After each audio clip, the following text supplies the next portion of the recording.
So, Tom, I'd like to ask you about the emotions we want donors to feel from reading our appeals.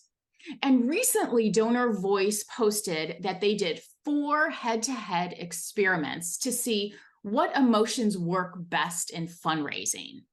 And they found that by far, fostering a sad feeling first, followed by a hopeful feeling, worked best. And what are your thoughts on that?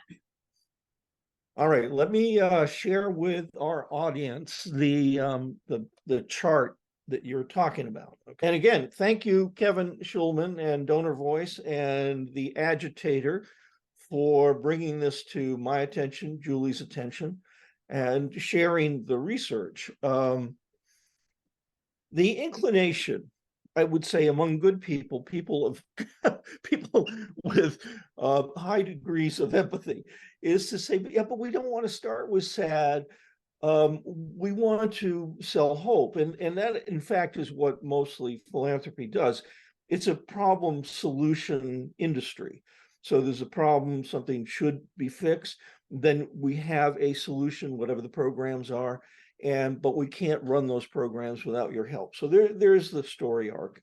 And as somebody pointed out in the comments to this particular piece of research, this is basically the happy ending story, right? So it starts sad, but it goes to happy.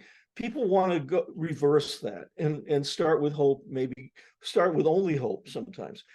And they what they're doing is leaving money on the table, because you need to trigger my negative emotion first and then say, but with your help, we can do something about that.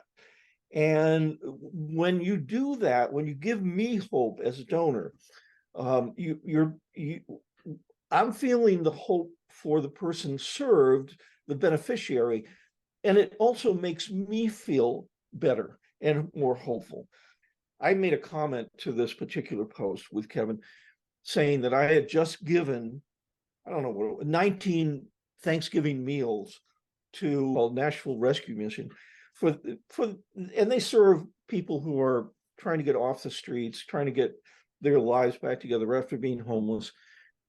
You start with the sad, then you go to the hope, and you can see that that's the Mount Everest on this chart. That, of the 4 solutions, the one where you started with sad and went to hope was the one that brought in by far the most money.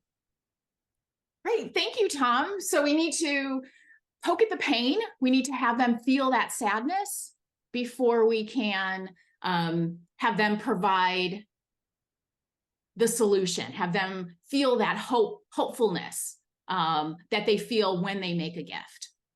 Yeah, don't rush to the hope exactly. Although I would say that with the Nashville Rescue Mission, this was an e-appeal, and every photo was a person who was smiling. So you got the hope right away. But you knew that Thanksgiving for somebody who has been living on the streets is an extraordinarily sad experience. So you didn't really need to push that all that hard. Thank you so much.